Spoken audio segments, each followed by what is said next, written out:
une petite exhortation. Il est 23 heures moins, donc de 45 minutes, 1 heure. Petite exhortation, juste pour lancer la prière et pour nous permettre, un peu comme une sorte de démarrage. Et à partir de 23h30 minuit, on va vraiment entrer dans le sujet de prière. Tel que le Seigneur nous conduira, on va prier, on va aussi chanter. Et pour les sujets de prière, on va d'abord prier par rapport à la parole que nous avons écoutée. Mais le Seigneur nous conduira. Certainement, on aura aussi des prières spécifiques. Donc, si quelqu'un a un besoin de prière, il peut préparer parce qu'on aura des moments où on va vraiment demander pour des sujets bien précis. Amen. Amen. Quelqu'un a-t-il un sujet bien précis, quelque chose pour lequel il veut que l'Église prie? Il croit que l'Éternel va écouter parce que les saints se seront rassemblés, qu'il prépare cela. Bien-aimés frères, souvenez-nous, nous sommes des frères et des sœurs. Il y a des sujets, peut-être vous combattez, vous soutenez, et vous avez vraiment besoin. C'est aussi l'occasion. Et ça nous rapproche, ça fait on prie les uns les autres, on se soutient. Et le Seigneur, quand il a exaucé, nous partageons votre joie. Amen. Amen. Donc, c'est un peu le programme. Et dans les prières, on va prier normalement jusqu'à 4 heures. Je crois que le Seigneur nous soutiendra.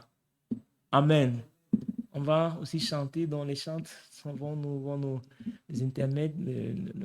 Quand nous serons fatigués, de temps en temps, on va chanter le Seigneur. C'est une offrande que nous donnons à Dieu, que nous faisons à Dieu. C'est une offrande. Et je crois que le Seigneur est content. Parce que c'est Jésus qui disait dans le livre de Matthieu, veillez et priez. Amen. Nous devons veiller et prier. Je crois que le Seigneur aime cela. C'est ça aussi, frère, le retour à la parole de Dieu. C'est le retour à l'ancienne mode. Les frères, ils avaient tout le temps, ils avaient la communion et la fraction de pain dans l'assemblée. C'était tous les jours. Aujourd'hui, nous ne venons même pas tous les jours. Notre programme, la civilisation fait que nous n'avons pas, ce n'est plus comme avant. Et nous avons 3 jours par semaine. Et ils étaient à l'église tous les jours, dans l'église et dans les maisons, et avec la communion et la fraction de pain. Ici, nous avons 3 jours, on se dit, OK, on a une nuit qu'on doit dire au Seigneur, prenons cela à tout cœur, le Seigneur lui-même va nous rembourser. Car la Bible dit, c'est aussi dans le livre d'Ésaïe, que l'Éternel, en fait, il exécute son plan, mais il paye aussi le salaire. Le Seigneur, c'est un bon, c'est-à-dire qu'il paye le salaire. Quand on travaille pour Dieu, il y a un fruit pour cela. Il y a un bénéfice qu'on a lorsqu'on travaille pour le Seigneur. Ce n'est pas en vain. Et lorsque nous venons d'abord premièrement pour nous-mêmes. Amen. Chacun qui est venu ce soir vient premièrement d'abord pour lui-même. D'abord, c'est sa relation personnelle avec Dieu. Ce n'est pas pour l'Église. Bien que lorsque la Bible dit que c'est dans le livre de Psaume, que lorsque les frères sont unis, c'est un peu comme de l'huile qu'on verse sur la tête d'Aaron, qui descend sur sa barbe, sur son manteau. Et là, Dieu déverse les bénédictions. Donc, c'est vrai que lorsque nous sommes unis comme ça, il y a aussi les bénédictions, parce que c'est scripturaire. On peut bien prier à la maison. C'est bien. Le Seigneur bénit aussi des prières. Parce que Jésus disait même que celui qui veut prier, qu'il entre dans sa chambre, qu'il ferme et qu'il prie dans le secret.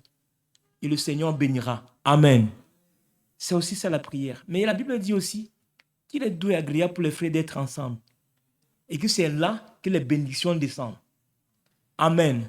Donc nous vivons, tout cela fait partie du programme de Dieu. Si nous prions à la maison, c'est bien. Si nous prions aussi, c'est aussi scripturaire. Alléluia. Amen. Donc voilà le programme, bien-aimés frères. Fortifions-nous. On va se lever, on va lire une petite écriture, juste pour introduire une petite exhortation qui nous introduit dans la prière.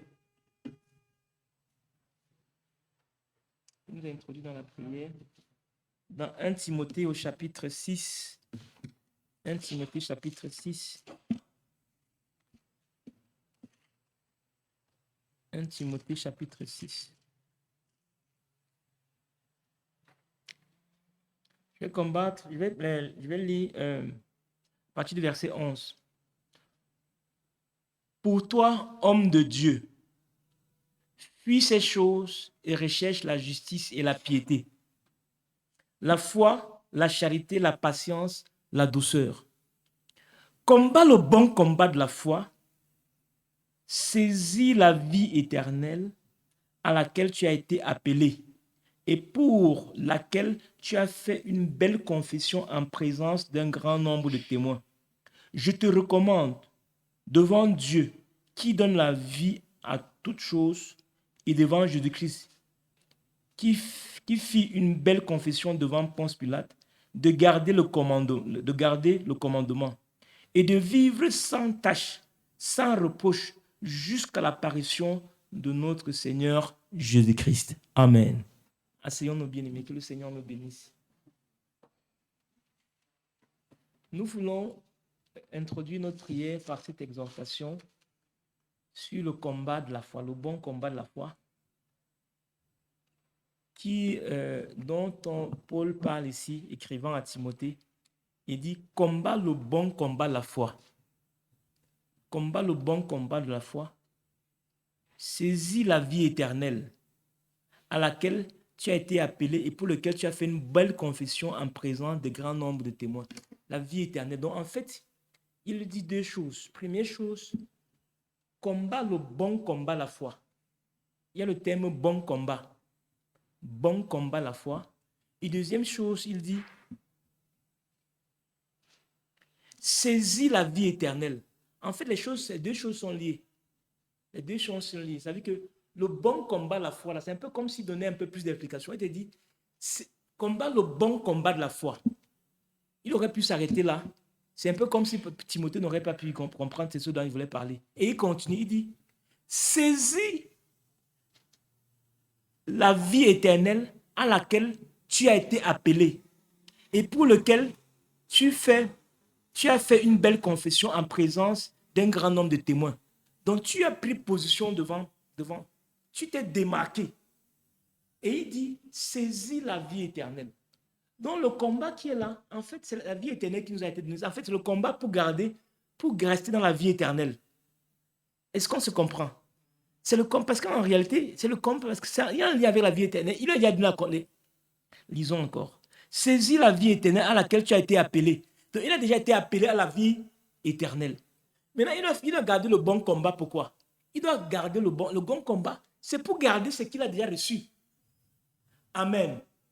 Notre combat, ce n'est pas pour garder ce que nous n'avons pas. C'est ce que nous avons déjà. Et par la croix. Parce que c'est important que nous comprenions ça, bien-aimés frères. Il y a deux manières de comprendre. Je peux comprendre en disant, il faut que je combatte pour avoir la vie éternelle. C'est quelque chose que je n'ai pas. Donc, il faut que je fasse les efforts pour l'avoir. Il faut que je combatte pour me sanctifier. Parce qu'en fait, je ne combats pas. Il faut que je fasse des efforts. Dans les deux thèmes, ça c'est la première manière. Et dans ça, il y a tout effort. Maintenant, il y a une autre manière, deuxième et la bonne manière. C'est que je combats pour garder ce que j'ai déjà. Pour garder ce qu'on m'a déjà donné. C'est deux, et je dois comprendre que lorsqu'on parle de l'œuvre accomplie à la croix, c'est que le Seigneur nous a déjà donné, nous a déjà payé le prix. La vie éternelle nous a déjà été donnée. Amen. Et la lumière vient à nous. Nous reconnaissons ce que le Seigneur a déjà fait et nous prenons position. Ce que nous avons confessé devant les hommes, devant tout, nous prenons position. Maintenant, on me demande de garder, de combattre pour garder ce qu'on m'a déjà donné. C'est un peu comme, il y a un adage qui dit, c'est bien que tu aies atteint le sommet. Tu atteins le sommet, la grandeur et tout ça. Mais c'est plus dur de garder le sommet que d'atteindre le sommet.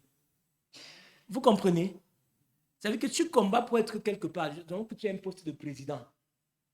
C'est bien que tu as eu le poste de président. Mais garder le président, ça veut dire que Paul pouvait même dire, si je peux le reprendre, ne garde pas le pouvoir qui veut, mais qui peut.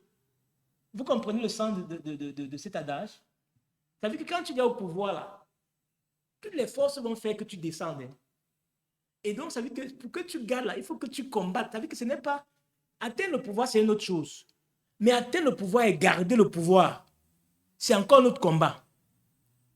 Mais pour nous chrétiens, le Seigneur nous a déjà élevés. Il a payé le prix. Et là, une fois que nous avons une connaissance de ce qu'il a fait pour nous et que nous sommes venus à lui, nous avons confessé aux yeux du monde, nous avons confessé aux yeux du baptême, nous avons pris tout. Nous avons déjà ce que Dieu nous a donné. Nous sommes déjà en haut. Vous comprenez? Et le combat qu'on a, c'est garder, c'est-à-dire que c'est rester en haut. C'est garder la parole de Dieu.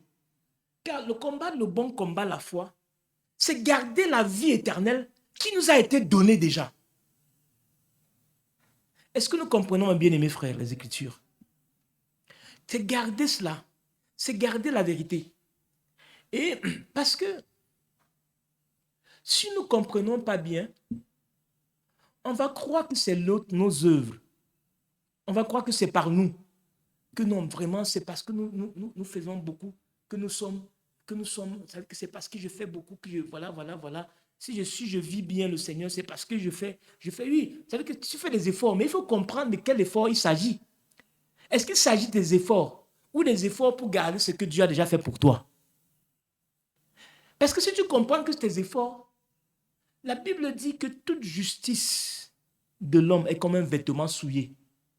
Tu ne feras rien. Mais Dieu qui est Dieu, Dieu qui a déjà payé le prix, nous a donné un canevas, nous a donné sa parole. Et par sa parole, nous avons la liberté. C'est pour ça que lorsque nous prions, nous parlons de l'obéissance. Que l'obéissance est déjà un don de Dieu. Dieu nous a donné la capacité, nous pouvons lire ça encore, je l'ai lu encore dans 1 Pierre. Quoi dans 1 Pierre ou dans 2 Pierre? Dans 2 Pierre.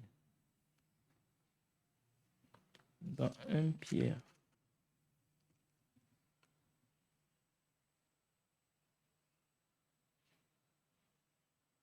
Un Pierre. Voilà ce que Pierre, 1 Pierre, chapitre 1er. Je vais commencer par le premier verset. Pierre, apôtre de Jésus-Christ, à ceux qui sont étrangers et dispersés dans le Pont, la Galatie, la Cappadoce, l'Asie, la Bithynie. Verset 2. Et qui sont élus selon la préscience de Dieu le Père. Donc nous avons été élus selon la préscience de Dieu le Père. Par la sanctification de l'Esprit. Afin qu'ils deviennent obéissants. La sanctification, afin qu'ils deviennent obéissants et qu'ils participent à l'aspersion du sang de Jésus-Christ. Que la grâce et la paix vous soient multipliées. Mais ce que nous voulons tirer de ce verset, c'est la préscience. C'est des choses que le Seigneur a déjà connues. Nous sommes connus d'avant.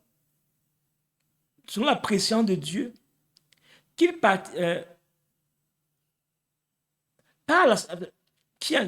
sont élus selon la préscience de Dieu, par la sanctification de l'Esprit, afin qu'ils deviennent obéissants. Enfin, ça veut dire que l'obéissance, c'est quelque chose que Dieu nous a donné. Ça veut dire que c'est Dieu qui fait que nous serons obéissants. C'est quelque chose que Dieu nous donne. C'est quelque chose en fait que nous serons obéissants par l'Esprit. C'est un don du Seigneur. Donc lorsque je ne demande, quand quelque chose est pour toi, il y a une manière de, quand quelque chose t'appartient, il y a deux manières. Quand tu demandes quelque chose, quand tu demandes quelque chose qui ne t'appartient pas, tu demandes vraiment comme si tu refuses, tu vas. Mais quand c'est quelque chose qui t'appartient, tu réclames. Amen. Tu réclames. Donc l'obéissance, c'est une réclamation que le Fils de Dieu fait. Nous devons obéir à la parole de Dieu. Nous avons la capacité d'obéir à la parole de Dieu. Et nous devons prier pour cela. Parce que le Seigneur nous donne d'être obéissants à la parole de Dieu. Nous ne devons pas prier comme si, oh non Seigneur, fais-moi. Non, Dieu m'a déjà donné l'obéissance. Ce que je demande à Satan, c'est de lâcher prise. C'est de lâcher prise, c'est ça notre combat. Notre combat, c'est regarder ce que Dieu nous a déjà donné.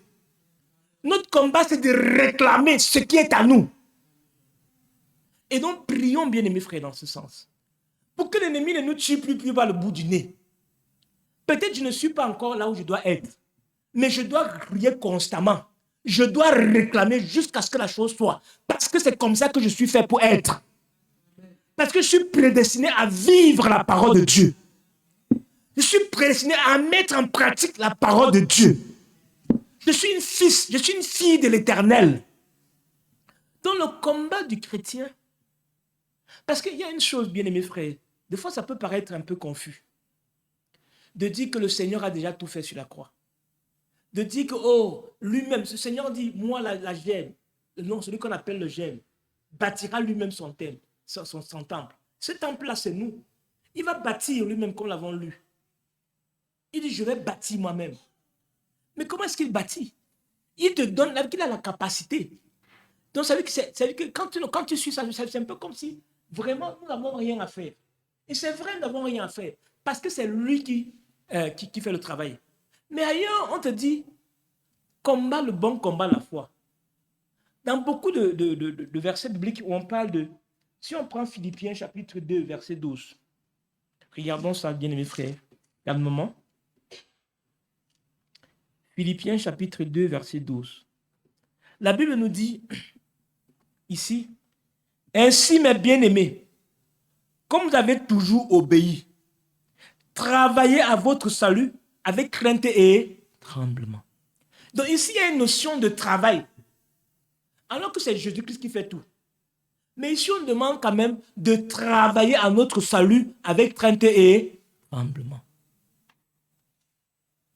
Combattre pour le bon combat la foi, en réalité, bien aimés frères, c'est...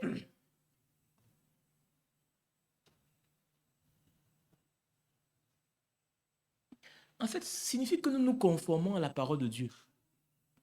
Au-delà de ce que nous pensons. C'est que nous nous conformons à la parole. Le combat, c'est la conformité à la parole de Dieu. Parce que la parole de Dieu nous a déjà été donnée.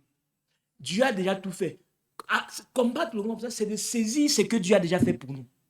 C'est de travailler à cela. Et la parole de Dieu nous a donné, frère, dans ce canevas, il a déjà tout tracé. Par exemple, une parole simple, un exemple simple. La Bible nous demande de prier sans. C'est la parole de Dieu. Prier sans cesse, c'est la parole de Dieu. Donc, c'est mon travail de prier sans cesse. Et c'est ça le combat que je dois mener. De croire que je dois prier sans cesse parce que c'est la parole de Dieu. Autrement, qu'est-ce que l'ennemi fera? Il va te dire, non, Dieu a déjà tout fait pour toi. Il a déjà tout donné. Et c'est lui qui va grandir, c'est lui qui va te transformer. Ça aussi, c'est vrai. Mais c'est vrai tant que tu gardes la parole de Dieu. Dieu qui a tout fait pour toi, t'a aussi donné la parole de Dieu pour le canevas. Pour comment est-ce qu'il va travailler avec toi? C'est lui qui travaille, mais il te demande quelque chose. Le travail de Dieu, c'est de travailler pour combattre, pour garder la foi. Parce que le chrétien agit par la foi.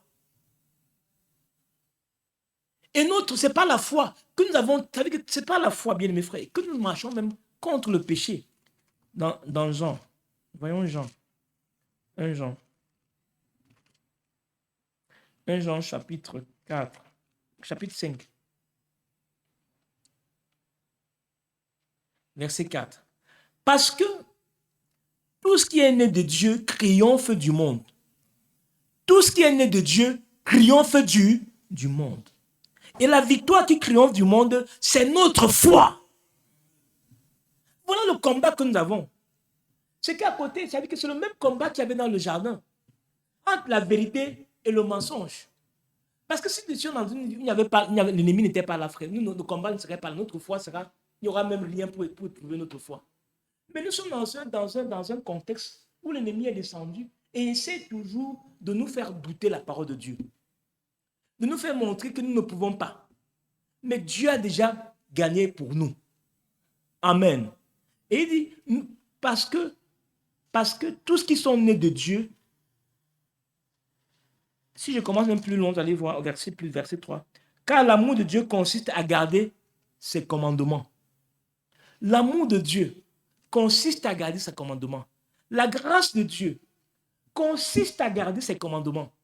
Et garder ses commandements, c'est garder sa parole. Quand tu gardes sa parole, lui-même, il vient en toi et te donne la force. C'est pour ça que la Bible dit qu'il est la force de ceux qui repoussent l'ennemi jusqu'au bout de la porte, jusqu'aux extrémités de la porte. Donc, bien aimés frères, notre combat du chrétien, c'est le combat pour garder la parole de Dieu. C'est le combat pour appliquer, pour se conformer à la parole de Dieu. Autrement, l'ennemi va nous amener, par sa subtilité, à passer à côté de la chose. La Bible dit que la foi qui triomphe, celui qui est né de Dieu, triomphe du monde. Donc celui qui a reçu la parole de Dieu en lui, celui qui applique la parole de Dieu. Et nous avons la capacité, nous avons la force, nous avons prié le Seigneur. Nous ne prions plus le Seigneur en disant Seigneur, Seigneur. Non. Seigneur m'a déjà. Seigneur, nous prions Seigneur. Je crois en ce que tu as accompli à l'œuvre de la croix pour moi. Je crois Seigneur par la foi, parce que nous vivons par la foi. Et je me lève contre les esprits qui viennent pour me tourmenter. Et lorsque nous avons pris une nuit de prière maintenant, bien aimés frères, je dis chacun prie d'abord pour lui-même. Et nous connaissons le combat à quel niveau de degré nous nous trouvons et quel combat nous avons et comment l'ennemi, quel est le démon ou alors quel est l'esprit qui nous tourmente encore. Parce que cet esprit-là ne devrait pas nous tourmenter. Christ a tout payé sur le bois du calvaire. Et nous devons parler à cet esprit de lâcher prise. Parce que nous connaissons que nous devons obéir à la parole de Dieu. Ce n'est pas ce que notre entendement, ce n'est pas notre manière, c'est pas notre. C'est que le combat de la foi, c'est de mourir en soi. C'est de laisser ses propres pensées.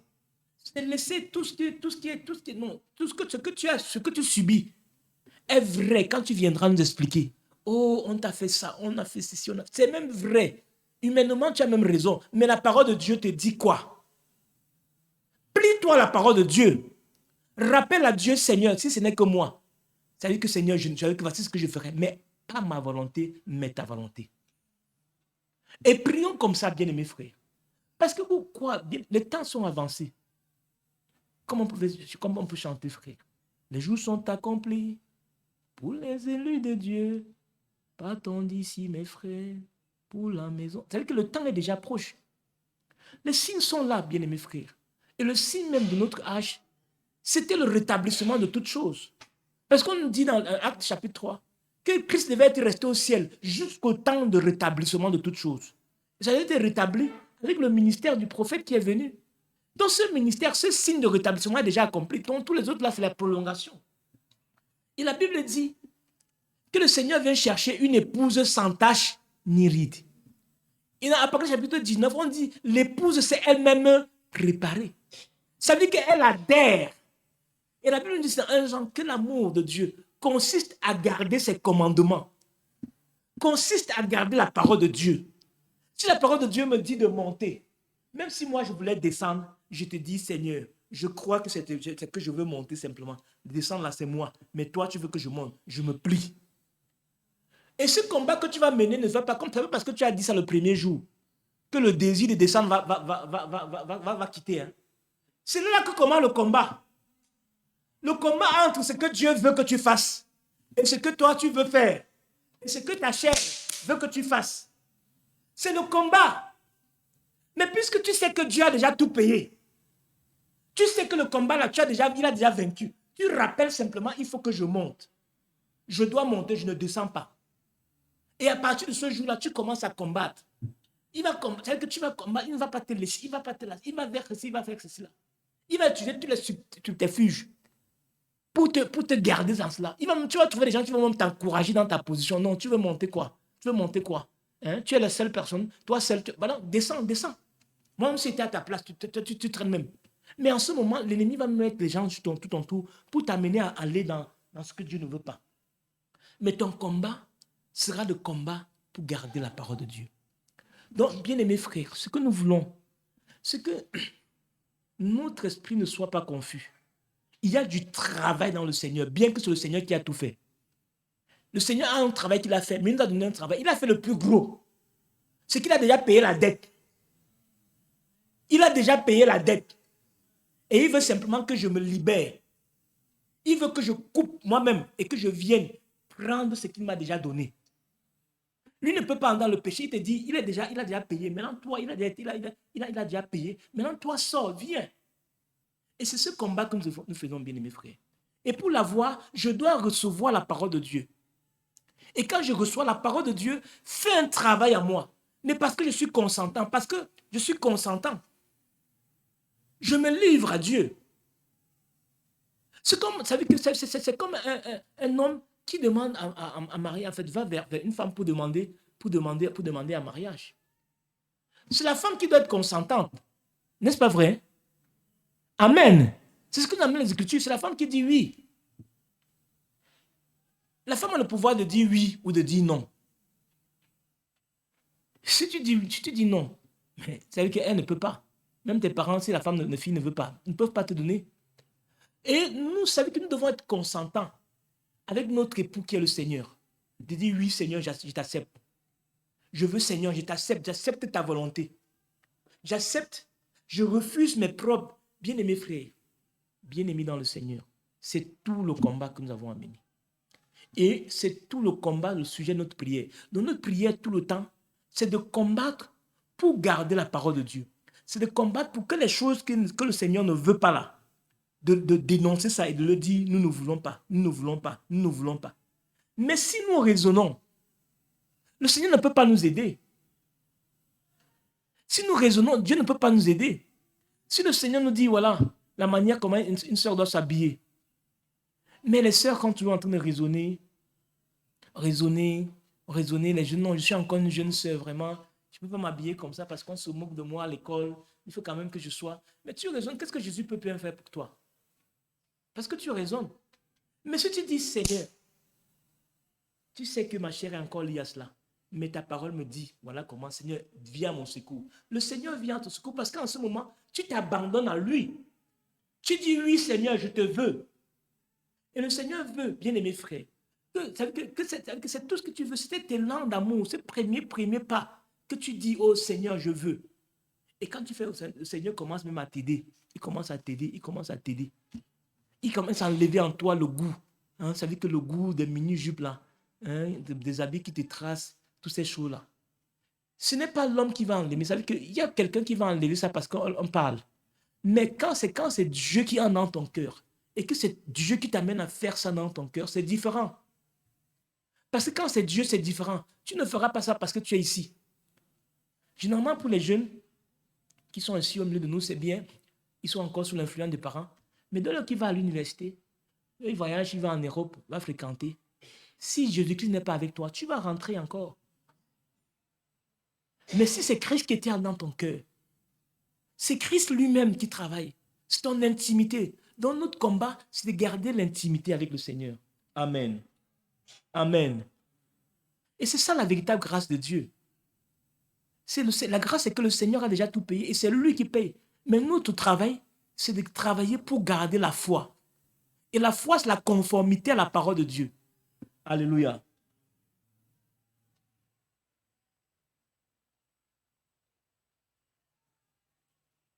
Si je prends Romains 12, 21, tout ceci, bien aimés frères, c'est pour mettre le sous-bassement, pour nous éclairer, pour que nous prions en connaissance de cause. Romains 12. Que nous n'allons plus devant le Seigneur comme si nous n'allons que demander. Le Seigneur a déjà tout payé. Et que nous sachions aussi comment parler, demander à l'ennemi de lâcher prise. Parce que nous avançons, le Seigneur a tout payé. Et parlant du travail, Romains 12, verset 21.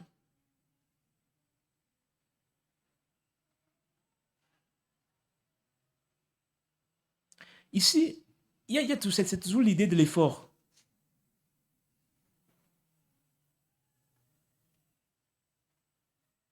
Je vais commencer au verset 16 pour donner un peu en quoi est-ce que nous devons faire un effort. En quoi? L'effort, c'est pour garder la parole de Dieu. La Bible dit, verset 16, ayez les mêmes sentiments envers les uns envers les autres. N'aspirez pas à ce qui est élevé. Mais laissez-vous attirer par ce qui est humble. Ne soyez point sages à vos propres yeux. Ne rendez à personne mal pour le mal. C'est ça la parole de Dieu, non? C'est ce combat-ci que nous devons mener. C'est-à-dire que quand j'écoute la parole de Dieu, je dois combattre pour garder cela. Quand Dieu dit cela, il me donne aussi la puissance. Maintenant, c'est à moi de me lever et de saisir cette parole. Si tu étais le point de rendre mal à quelqu'un, que cette parole revienne dans ton esprit et que tu laisses là au Seigneur, tu lui présentes cette parole et tu pries pour garder la parole de Dieu. Et en ce moment commence le combat dans notre être intérieur. En ce moment commence le combat avec notre chair. Est-ce que je dois laisser? Est-ce que je ne dois pas faire comme il me fait? Comme il m'a fait cela, je ne regarde plus. Il m'avance. Est-ce que je commence le vrai combat? Et je dois combattre en ce moment. Parce que si je me lâche, l'ennemi va avoir le dessus sur moi. Il dit, recherchez ce qui est bien devant tous les hommes. S'il est possible, et tant que cela ne dépend pas de vous, tant que cela ne dépend pas de vous, soyez en paix avec eux, tous les hommes. Ne vous vengez point vous-même, bien-aimés, mais laissez agir la colère. C'est ça la parole de Dieu. Mais c'est contraire à ce que ma chair veut. Je dois combattre, je dois prier pour garder cette parole parce que c'est ça qui est la vérité. L'autre que ma chair dit là, c'est le mensonge. L'autre que mon cœur chauffe là, c'est le mensonge. Je dois prier pour garder cela. C'est ça le combat. Car il est écrit, à moi la vengeance, à moi la rétribution, dit le Seigneur. Mais si ton ennemi a faim, donne-lui à manger. S'il a soif, donne-lui à boire. Car en agissant ainsi, ce sont les charbons ardents que tu amasses sur sa tête. Paul reprend ici un proverbe dans l'Ancien Testament. Et il dit au verset 22, 21, ne te laisse pas vaincre par le mal. Vous voyez, ici il y a un combat, non? Ne te laisse pas vaincre. Ça veut dire qu'il faut faire quoi? Il faut combattre. Si tu te laisses aller par la colère, par tes sentiments, tu te laisses aller, tu vas te laisser aller, il y aura même des arguments, il y aura la consolation comme ça, tu auras même des gens pour te supporter, pour te mettre là et te dire vraiment, c'est même ça qu'il fallait. Vraiment, il fallait des gens comme toi. Vraiment, vraiment. Mais si ce n'est pas la parole de Dieu. C'est pour ça qu'il dit ici, il dit, ne te laisse pas vaincre. Quand on ne te laisse pas vaincre, donc il y a une notion de combat. Donc lorsque nous disons que le Seigneur a accompli tout sur la croix pour nous, ça veut dire qu'il a tout payé. Mais nous, dans le retour, nous devons dire Amen à la parole de Dieu. Nous devons obéir à sa parole. Parce que le Seigneur ne peut pas nous aider tant que nous n'obéissons pas à la parole de Dieu. Alléluia. Je dois dire à l'ennemi que moi, ce n'est pas moi, le Seigneur m'a donné. Ne disons pas toujours Seigneur. Non, le Seigneur m'a déjà donné. Je dois dire Seigneur, tu as déjà accompli. Et moi, ça veut dire que c'est ça que je dois accomplir. Ce que l'autre, l'ennemi va me faire là, ce n'est pas pour moi. Ce n'est pas pour moi. Bien mes frères, il y a des petites chansons qui sont expressives. Et cette chanson, on dit, laisse-moi, Satan prend ton mensonge, laisse-moi Jésus, laisse-moi Jésus, laisse... Parce que le mensonge, là, c'est pour Satan. Satan prend ta colère, laisse-moi Jésus. Satan prend, ça veut dire que ce sont ces choses. Le Seigneur Jésus-Christ a déjà tout payé. Ce sont les choses, dis, laisse-moi. Dans le combat, quand tu viens dans le combat même, c'est des combats pour garder ta parole. Et quelquefois, il faut que tu parles, que tu confesses même dans tes prières à Satan. Tu dis, Satan, laisse-moi. Vous croyez cela, bien-aimés frères? Vous pouvez lui dire de lâcher. Laisse-moi. Laisse-moi, mon sauveur. Laisse-moi. La mondanité, laisse-moi. Les choses, et quand tu dis laisse-moi, que tu cries à haute voix. Il y a plusieurs manières de dire laisse-moi. Dans la prière, frère. Et dans la confession de la bouche. Vous pensez pourquoi on confesse les péchés? C'est qu'on veut mettre à nu le diable. Bien-aimés frères. La Bible dit que confessez vos péchés les uns les autres. Si ça te dépasse, qui veut t'étouffer dans le noir là-bas, sors dans la lumière. Et dis non, voilà. Quand tu as dit ça, tu es en train d'exposer Satan. Tu es en train de combattre. Parce que Satan veut te mettre dans le trou là, il te met dans le noir, il t'appuie. Il te dit que ne pleure pas. Comme un enfant qu'on menace. On te dit, si tu cries, tu vas encore sentir. Mais un enfant qui est sage va sortir en pleurant même à la maison. Et les parents vont demander pourquoi. Vous comprenez? Pourquoi l'enfant la crie?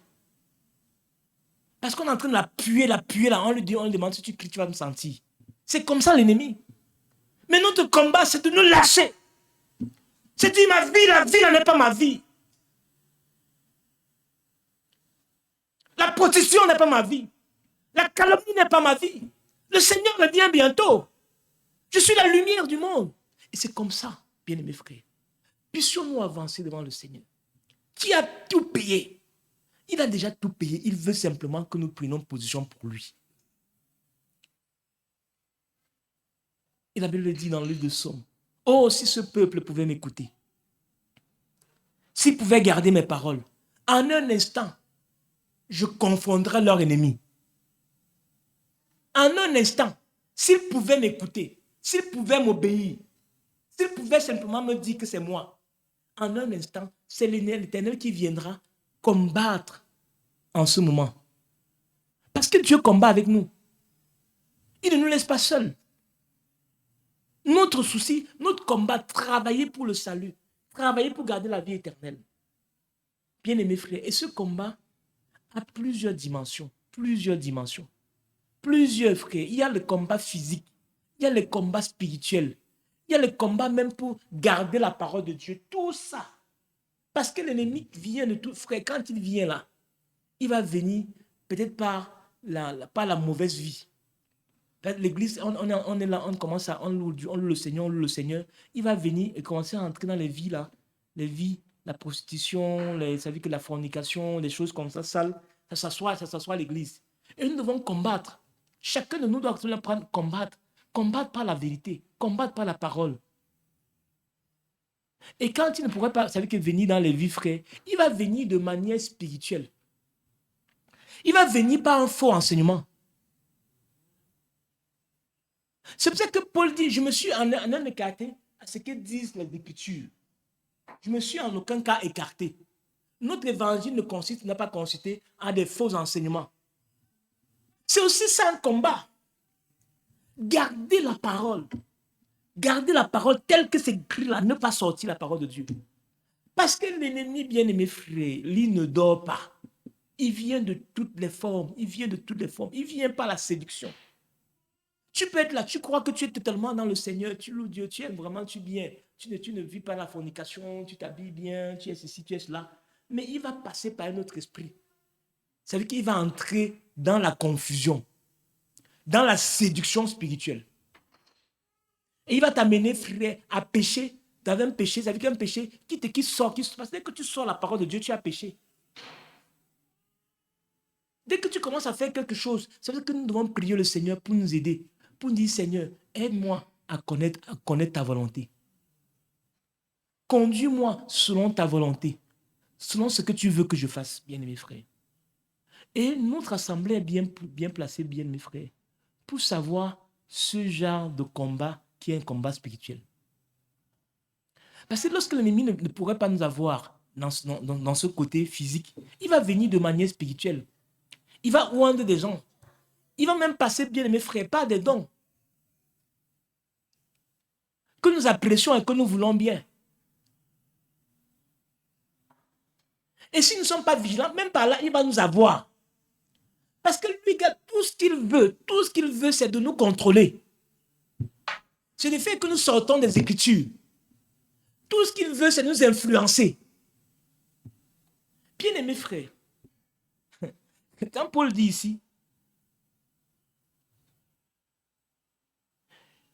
ayez les mêmes sentiments les uns envers les autres. N'aspirez pas à ce qui est élevé, mais laissez-vous attirer par ce qui est humble. Ne soyez point sages à vos propres yeux. Qu'est-ce que l'esprit là va venir, frère? Quand l'esprit vient spirituel là, il commence à t'élever. Et tu deviens comme ça veut dire que parce que Dieu, ça veut dire que tu as la grâce que le Seigneur peut te parler par des visions et des songes. Cet esprit vient, ça t'élève. Et quand tu commences à te voir comme au-dessus des autres, tu deviens comme quelqu'un, ça veut dire que tu deviens même, la référence. Et même si tu ne montres pas, C'est-à-dire que quand il y a un problème, tant que toi, tu n'as pas encore parlé, on a couché ta peau. Si c'est un don de Dieu, gloire à Dieu. Mais bien aimé, même là, on doit regarder. Car l'ennemi, son désir, c'est de nous éloigner de la parole de Dieu. Ce n'est pas simplement le péché de la chair, bien aimé frère. C'est aussi le péché de l'esprit. Et Jésus pouvait dire, n'ayez pas peur même pour celui qui tue la chair, n'ayez peur pour celui qui peut tuer la chair et l'âme. Donc en toute chose, le combat, c'est un combat tous azimuts. Tous azimuts. Combat contre la séduction. Combat pour rester frère, parce que des fois tu restes comme ça. Combat bien les frères. C'est pour ça que la Bible dit, aimons-nous les uns les autres. Qu'on n'ait pas une autre opinion de nous-mêmes frères.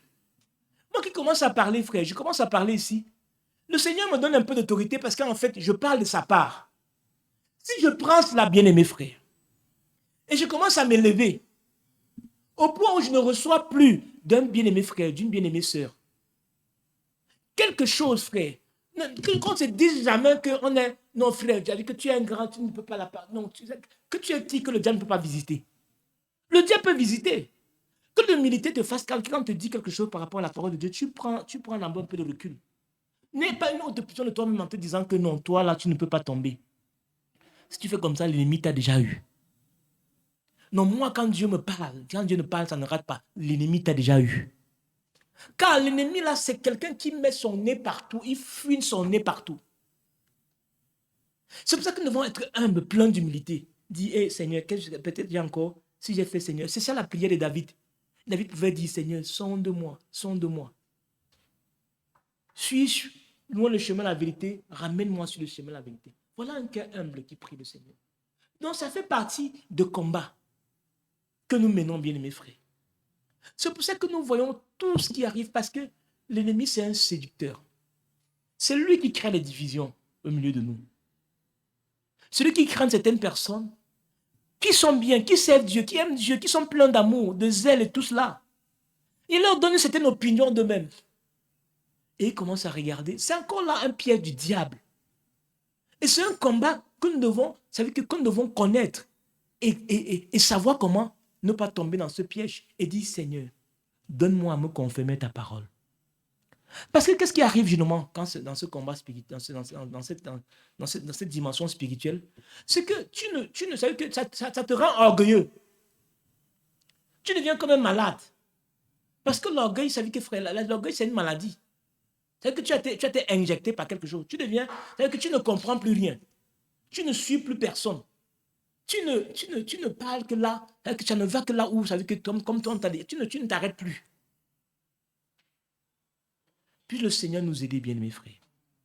Et quand ceux qui ont suivi l'histoire de l'Église, la plupart des dérives qu'il y a dans l'histoire de l'Église, notamment l'histoire après la Restauration, après le début du mouvement pentecôtiste, il y a eu beaucoup de dérives parce que le Seigneur a commencé à travailler avec des groupes de gens, des personnes qui aimaient le Seigneur, qui voulaient Dieu. Mais à un moment donné, au milieu d'eux, il y a des illuminés qui reçoivent certainement des dons de Dieu, qui certainement parlent avec ceux qui ont des dons qui parlent, mais à un moment donné n'ont pas pu contrôler jusqu'où il faut aller avec cela. Et le diable est entré. Je vous ai parlé de l'église des Mormons. C'était au XVIIIe siècle. C'était des gens qui priaient le Seigneur. George Smith, le prophète en parle. C'était des groupes qui priaient. Il y avait un prophète au milieu d'eux. Mais au fil du temps, la première vision qu'il y avait avec le Seigneur, je crois que c'était Dieu. C'était le retour à la parole de Dieu. Il sortait d'une église évangélique américaine et il voulait vivre la véritable vie de Dieu. Mais petit à petit, l'ennemi entre. Bien-aimés, bien frère, c'est pour nous dire que le combat dont nous disons, combat pour gagner le combat à la foi, là, c'est véritablement un combat. Parce que l'ennemi viendra chaque fois pour essayer de nous éloigner de la parole de Dieu. Il va nous éloigner de la parole de Dieu d'abord par la vie. Si tu commences à vivre la parole de Dieu, tu deviens spirituel, tu commences à vivre, il va venir par le faux enseignement. Et le faux enseignement, c'est l'esprit de Jézabel, avec les 400 prophètes. Le prophète dit, faisons attention. C'est le isabélisme, bien aimé frère. C'est l'esprit de la fausse prophétie dans l'église. Jézabel avait 400 prophètes qui travaillaient pour lui. Vous pensez que les 400 prophètes n'avaient pas de signes? Ils ont acheté le défi comme ça pour rien. C'est que ce jour-là seulement, Dieu a dit que je vais vous arriver à vous confondre aujourd'hui. Mais c'est des gars qui avaient des signes, des prophéties qui s'annonçaient. Vous pensez que c'est facile de déboulonner un juif de sa position? Il faut que tu lui montres quelque chose. Donc ces gars avaient des choses, des prophéties qu'ils accomplissaient. Quand tu allais le voir pour un problème, les gars te disaient voilà, je vois. Et les choses étaient comme ça. Mais après, ils les amenaient où? Oh, la parole de Dieu. L'autel n'était plus restauré. Donc quand Paul vient, quand Élie vient, il dit, il faut qu'on sache aujourd'hui en Israël où est le vrai Dieu. Les gars acceptent le défi, ils ne viennent pas là-bas, ils ne viennent pas comme si ils croyaient en eux-mêmes. Mais ce jour, Dieu a fermé parce qu'il y avait le défi. Et c'était pour nous un enseignement. Ce n'est pas simplement ce qu'on dit qui arrive qui est vrai. Ça arrive, c'est vrai, mais si ça m'éloigne la parole de Dieu, c'est l'esprit de Baal, de Jézabel, des prophètes de Baal. C'est l'esprit de la fausse prophétie. La fausse prophétie n'est pas toutes les choses qui ne s'accomplissent pas. C'est pour ça que la Bible dit dans le Deutéronome que je vous enverrai, quand je vous enverrai un prophète qui prophétise et que la chose s'accomplit. Mais si après, ce prophète vous dit, allons vers d'autres dieux, si vous allez, vous êtes des idolâtres, parce que c'est moi qui le dis ça, pour vous éprouver. Bien-aimés dans le Seigneur. Nous voulons simplement nous amener, mettre ce décor, pour nous inciter à la prière dans le combat. Ne voyons-nous pas, bien-aimés frères, que nous avons vraiment un combat? Amen. Nous avons le combat, non? Dans tous les sens, bien-aimés frères, le combat pour garder la parole. L'ennemi, il passe par là, il passe par ceci, il passe par ceci, il passe par là, pour essayer de nous éloigner de la véritable chose. Il passe par ceci, il passe par là, pour essayer de nous troubler. Quand il ne peut pas te troubler par la vie, quand il ne peut pas te troubler avec de manière spirituelle, il vient, bien aimé frère, même par l'isolement. On essaie de t'isoler là-bas. On essaie de nous isoler, de dire, bon, on va voir, on va les voir. Et peut-être comme on veut trop la communion, que tu commences à chercher les compromis. C'est un combat. Combat même, c'est de rester seul. Pourquoi est-ce que c'est facile de rester seul, frère? C'est pas facile de rester seul. Hein? Tout le monde aime la paix. Tout le monde aime la communion fraternelle. Mais si on t'isole dans ton coin seul là, ça devient un combat pour toi.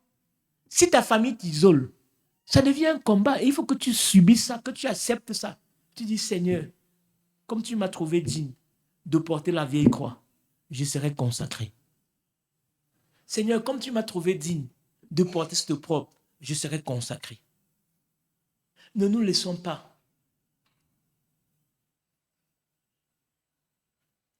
amadouer par Satan.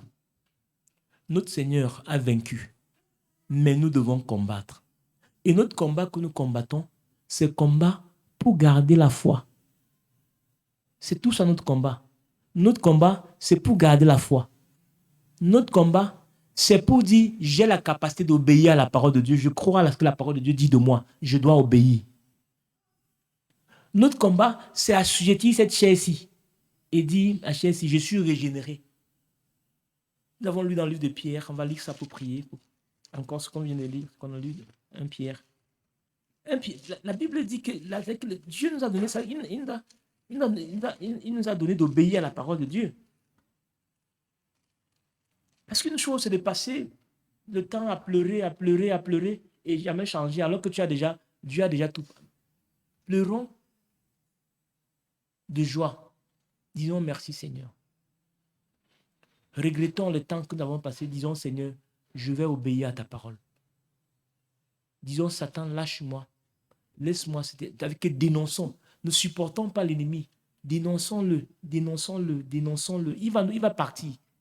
S'il ne part pas aujourd'hui, il va partir demain. S'il ne part pas demain, il va partir après-demain. S'il attend le temps, il va attendre le temps qu'il va attendre. Et maintenant, tu vas continuer à confesser Jésus-Christ. Et il va lâcher prise. il va partir. 1 Pierre chapitre 1 verset 2. Et qui sont élus selon la préscience de Dieu, le Père, par la sanctification de l'Esprit. Donc la sanctification de l'Esprit, c'est d'abord ton esprit. Ton esprit qui est renouvelé, sanctifié, parce que tu as cru à la parole de Dieu, afin qu'il devienne obéissant. Paul parle ainsi à des frères. Donc ça veut dire qu'il y a une prédisposition pour que nous devenions obéissants à la parole de Dieu. Alléluia. Alléluia. Que le Seigneur nous bénisse, bien-aimés frères. Et donc, nous voulons introduire notre prière pour dire, nous devons travailler avec crainte et tremblement à notre salut. Ce travail, nous devons bien comprendre que c'est le travail pour garder la foi. Car ce n'est pas la foi que nous avons vaincu le monde. Ce n'est pas la foi en la parole de Dieu que nous pouvons résister à Satan. Résister à un esprit qui veut s'imposer par un faux enseignement, par une fausse prophétie. Tu lui dis non. Même s'il te menace, tu dis non. Par la foi. Ce n'est pas ce que la parole de Dieu dit. Tu dois combattre. Tu dois combattre aussi pour accepter la parole de Dieu quand ça vient de Dieu. Parce que des fois, quand Dieu parle, ton esprit aussi rejette. Tu dois dire, Seigneur, si ça vient de toi, je crois, je me plie, Seigneur, à toi. Bien-aimé dans le Seigneur, le temps est avancé, plus avancé. Et l'épouse se prépare. Si nous venons, bien-aimés frères, si nous prenons un moment comme ça, c'est pour nous avancer, c'est pour nous consacrer à Dieu, c'est pour nous préparer, c'est pour combattre le combat de la foi. Le Seigneur a tout fait pour nous. Alléluia, gloire à Dieu. Mais cette grâce, comme il est écrit dans le livre de Tite, je crois, il ne s'agit pas d'une disgrâce. C'est la capacité que Dieu nous donne de vivre loin du péché. C'est la capacité que Dieu te donne, ma sœur, jeune sœur, d'être consacrée à Dieu, de vivre loin du monde. Ce n'est pas que le monde ne sera pas là, mais Dieu te donne la capacité de vivre, et de briller de la lumière dans ce monde. La grâce, c'est la délivrance. Sinon, l'ennemi va nous jouer un sale tour. On va dire Seigneur, Seigneur, Seigneur, Seigneur. Mais on va continuer à vautrer dans la boue du péché. On va continuer à imiter le monde. On va continuer à faire des choses, ô bien-aimés frères. Mais l'Éternel est vivant. Et dans ce soir, nous allons prier le Seigneur qui nous donne de combattre le bon combat de la foi. C'est ça le thème. Combattons le bon combat de la foi. Et combattre le bon combat de la foi, là, c'est garder la parole. C'est d'obéir à la parole de Dieu. Et obéir à la parole de Dieu, Dieu lui-même m'a donné la capacité d'obéir. Je dois dire à l'ennemi, tu mens. Je dois obéir à la parole de Dieu. Même comme ça paraît difficile. Mais je crois que mon Dieu m'a déjà payé. Je dois obéir. Satan, prends ton mensonge. Laisse-moi Jésus. Laisse-moi Jésus. Laisse-moi mon sauveur. Oh, Satan, prends ton mensonge. Laisse-moi Jésus. Oh, laisse-moi Jésus. Laisse-moi. Oh, j'appartiens à Jésus.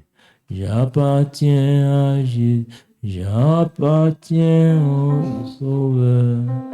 Je suis heureux. J'appartiens à Jésus.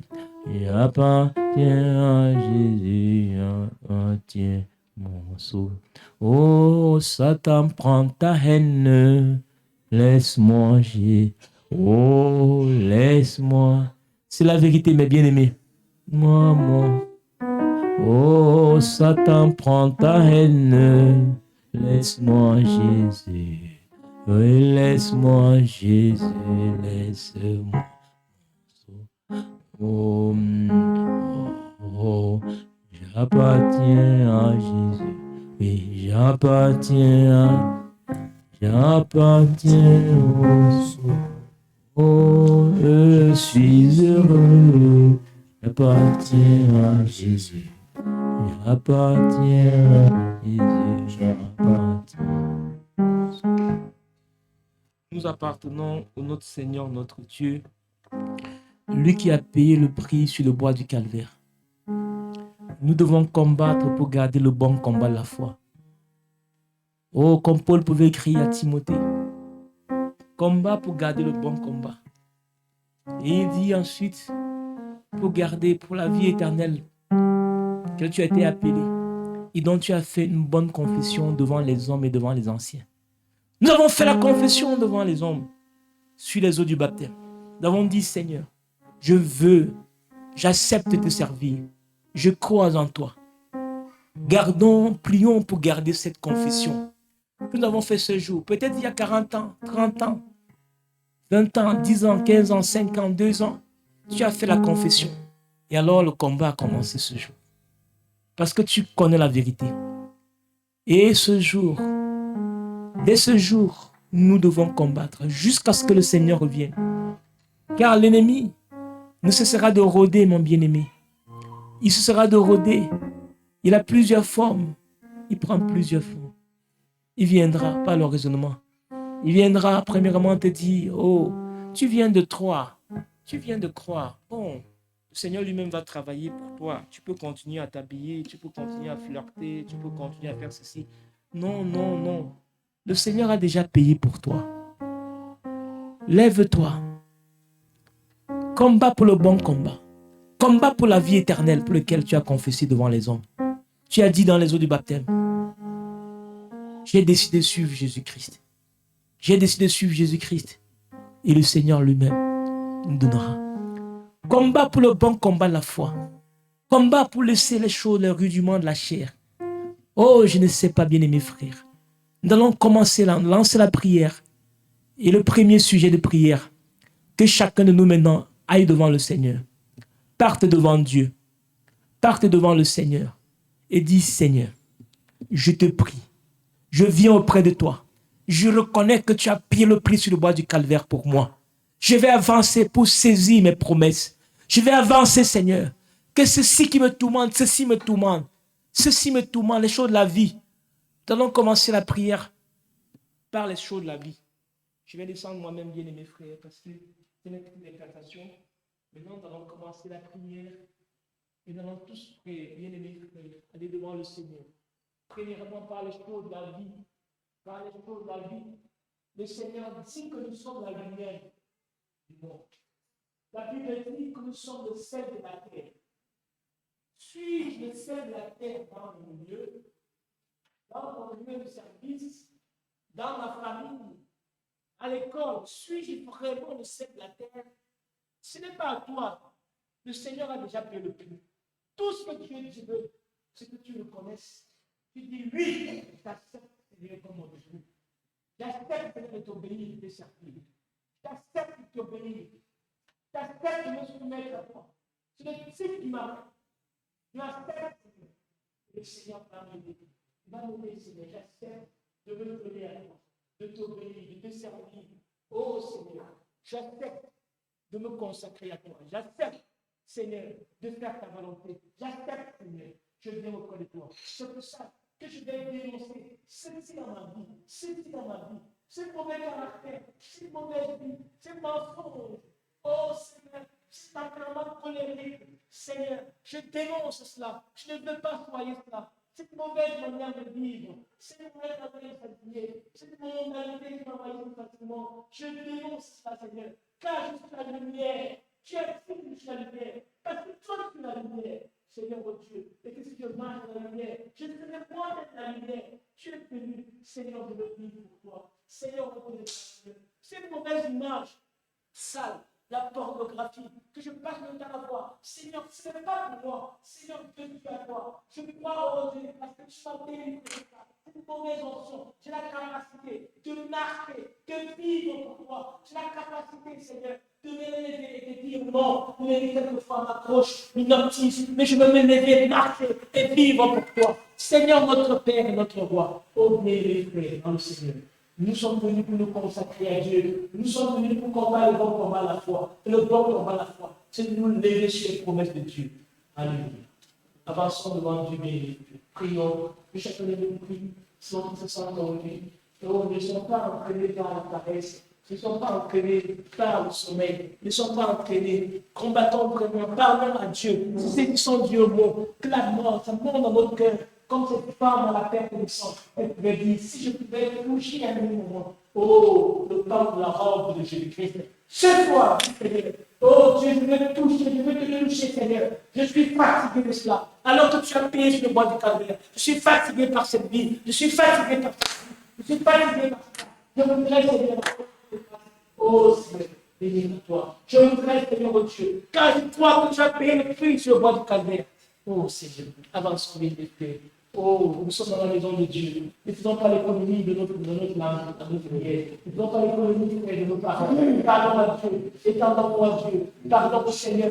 Parlons au Seigneur. Parlons au Seigneur.